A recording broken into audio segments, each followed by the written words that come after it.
अनिमेश अग्रवाल को भी जोड़ते हैं। अनिमेश ने एक बहुत ही इंटरेस्टिंग रिपोर्ट भी लिखी है, प्रभुदास लिदाजा से हमें जुड़ रहे हैं, और इन्होंने ये हाइपोथेसिस बनाया है कि बाजार का वर्स्ट ओवर हो गया है और आपको 12 महीने प्लस होराइजन में 19,000 के लेवल नजर आएंगे। हम आपसे दूसरे स्टॉक्स और निफ्टी को क्या कौन सा स्टॉक लीडरशिप देगा उस 19,000 के लेवल तक जाने के लिए आते हैं अनिमेश, लेकिन ऐसे 2-3 कौन से फैक्टर्स हैं जो आपको इस समय ये रिपोर्ट लिखने पे आपको हेल्प कर रहे हैं कि वर्स्ट इज ओवर और यहां से कंस्ट्रक्टिव हो जाना चाहिए, 10-11 महीने का बेरिश फेज खत्म हो गया इंडिया का? देखिए, इसमें 2-3 फैक्टर हैं। पहला तो ये है कि इंडियन इकोनॉमी, और जरूरी नहीं है कि यूएस और यूरोप का इकोनॉमी जो सेम डायरेक्शन में चले, तो जो अपने यहाँ पे पिछले 6-8 महीने से हो रहा है उसमें 3-4 फैक्टर हैं। जैसे ग्लोबली इंटरेस्ट रेट बढ़ रहे हैं, अभी रशिया और यूक्रेन की वॉर के बाद ऑयल के भाव बढ़े हैं, तो वो सब चीज काफी हद तक मार्केट ने फैक्टर इन किया है। अपने यहाँ पे पिछले 12 महीने में $32 बिलियन का नेट सेलिंग हुआ है एफआईएस का, जो कि आज तक कभी नहीं हुआ।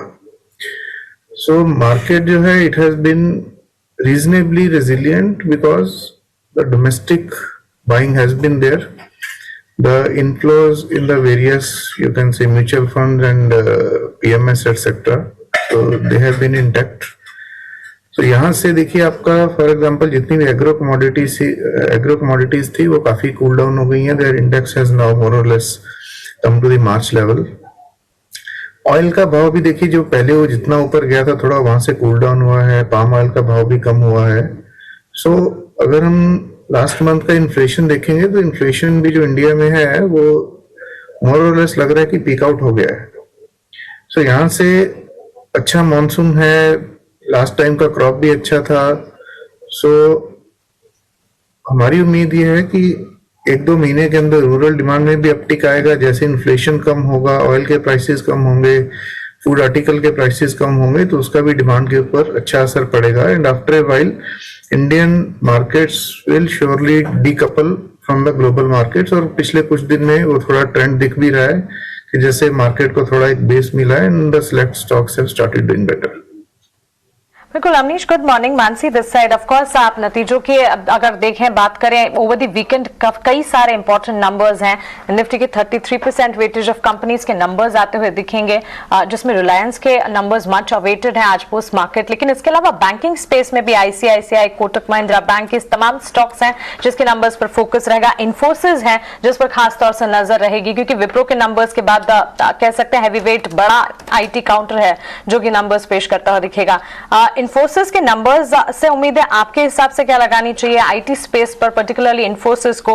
क्या इस स्टॉक में वेटेज बढ़ाने के बारे में सोच रहे हैं आप?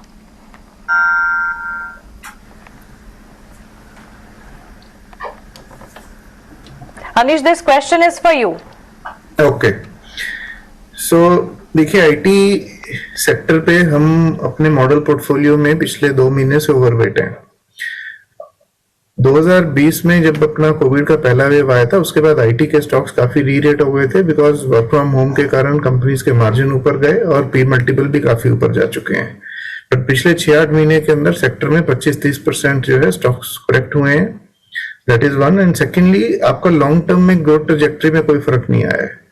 नियर टर्म में आपके मार्जिन अंडर प्रेशर हैं because your ways, your salary levels have gone up and some of the other operating expenses which were not there earlier, वो अभी खर्चे जो हैं वो आपके P&L के अंदर वापस आ रहे हैं।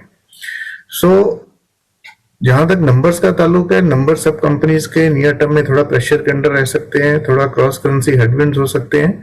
बट आई थिंक ये सब चीज जो है ये नियर टर्म के अंदर जो है प्ले आउट होगी, काफी हद तक हो भी चुकी है।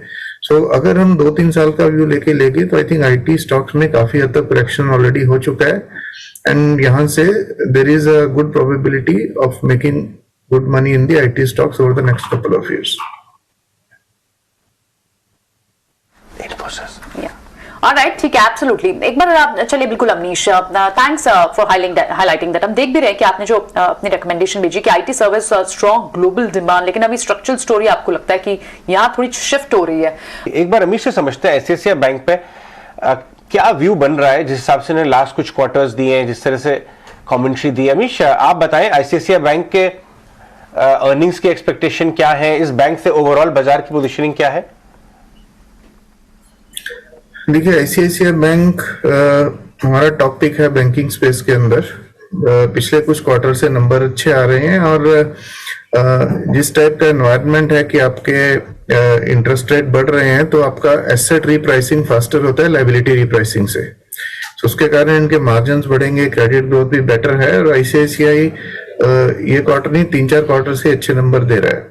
सेकंड, इसमें टेक्निकल फैक्टर ये है कि एचडीएफसी और एचडीएफसी बैंक की मर्जर अनाउंसमेंट के बाद तो थोड़े टाइम तक जो है एचडीएफसी बैंक जो है वो साइडवेज रहेगा, तो उसके कारण आई थिंक आईसीआईसीआई बैंक की तरफ और भी रुझान बढ़ने का चांस है। थर्ड ये है कि एचडीएफसी और एचडीएफसी बैंक का दोनों का मिला के निफ्टी में वेटेज जो है और इंडिसेस में वो काफी ज्यादा है, शायद उतना वेटेज मर्जर के बाद बड़े बड़े इंस्टीट्यूशंस नहीं रखेंगे बेंचमार्क के हिसाब से। सो उसके हिसाब से आई थिंक आईसीआईसीआई बैंक जो है, आई थिंक अगले 6 से 12 महीने में बैंकिंग के अंदर आउट परफॉर्म करना चाहिए। आगे बढ़ते अवनीश, आपसे वैसे सीमेंट स्पेस पर भी राय जानना चाहेंगे, क्योंकि इन दिनों दिग्गज सीमेंट कंपनियों के नंबर्स भी आ रहे हैं। ऑफ कोर्स सीमेंट कंपनियों के लिए कॉस्ट प्रेशर एक कांस्टेंट कंसर्न नजर आ रही है। अल्ट्राटेक के नंबर्स का आज इंतजार भी है और उम्मीदें भी यही हैं कि बिक्री जरूर बढ़ेगी, लेकिन मार्जिन और मुनाफे के फ्रंट पर कमजोरी दिखेगी। सीमेंट पैक को आप कैसे देखते हैं? इस पूरे सेक्टर में कौन से आपके चुनिंदा शेयर्स हैं और अल्ट्राटेक पर आपकी राय क्या है? देखिए, सीमेंट कंपनीज के मार्जिन अंडर प्रेशर रहेंगे, बिकॉज एक तो आपका बेस में मार्जिन बहुत है और दूसरा आपके रॉ मटेरियल्स जो हैं उनके भाव बढ़े हैं और आप लोग वो दाम बढ़ा नहीं पाए हो।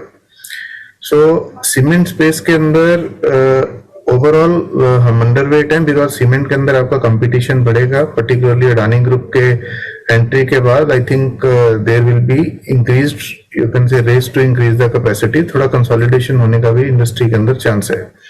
बट इस स्पेस के अंदर अगर हमें कोई एक शेयर के ऊपर फोकस करना है तो वो अल्ट्राटेक है। अल्ट्राटेक हमारे हिसाब से सीमेंट के अंदर बेस्ट शेयर है, but overall cement is not a preferred space at this point of time for us. Avneesh, आपसे एक और सवाल जानना चाहेंगे। जो कल नंबर्स आए उसमें कुछ एक लिस्ट में हम कुछ स्टॉक स्पेसिफिकली डिस्कस आपसे करना चाहेंगे। जैसे आरबीएल बैंक है, यहाँ आप देख रहे हैं कि अच्छे सेट ऑफ नंबर्स आए, लेकिन एनआरआई बढ़ा इनका, और मॉर्गन स्टैनले की इस पर तो रिपोर्ट भी है, इनफैक्ट एक ब्रोकरेज हाउस की रिपोर्ट है, बोफा की रिपोर्ट है, उन्होंने अंडर परफॉर्म की यहाँ पर सजेशन दिया और टारगेट नीचे की तरफ डाउनग्रेड किया। आपने एनालाइज किया इन रिजल्ट्स को, इन नंबर्स को? नहीं, देखिए, आरबीएल बैंक हमारे कवरेज में नहीं है, बट बैंकिंग में यूजुअली एक बार बैंक के अंदर आपका एनपीएस और वो प्रॉब्लम आते हैं तो आई थिंक उसके बाद रिकवरी में काफी टाइम लगता है। सो आरबीएल आई थिंक इस शेयर को काफी फैंसी में होती थी ये कंपनी, बट आई थिंक इसको ऊपर आने में काफी टाइम लगेगा। So as of now we don't have any rating और view on this stock. Avnish, क्या ये स्टॉक आपकी कवरेज लिस्ट पे है? अगर इसके नंबर्स आपने एनालाइज किए और हमसे शेयर करना चाहें इस पर व्यू? देखिए, कैनफिन पे हमारा भी पॉजिटिव था, but of late I think there was some other irregularity और problem which came up, but broadly housing finance companies अच्छा कर रही हैं और overall real estate activity, construction activity strong, तो कैनफिन होम्स जो है उसके कारण इसको उसमें काफी बेनिफिट मिलेगा। So target and all I think we will see whether it needs revision and all, but our view on the stock has been positive.